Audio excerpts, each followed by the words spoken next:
Hello, good morning guys.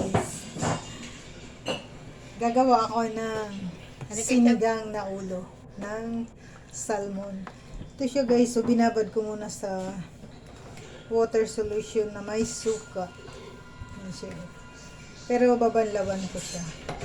Ang ginawa ko sa kanya, 1:1, 1 cup suka. Ay hindi, 1/4 suka, tapos 1 cup water, tapos may asin. Para hindi siya malansa. Para masaya ang buhay.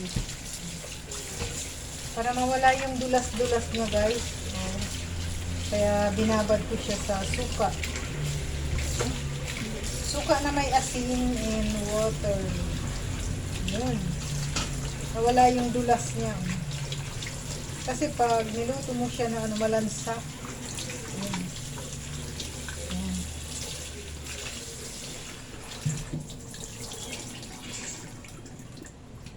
Mamaya ulit guys kasi magpapabili pa ako ng mga ingredients ko.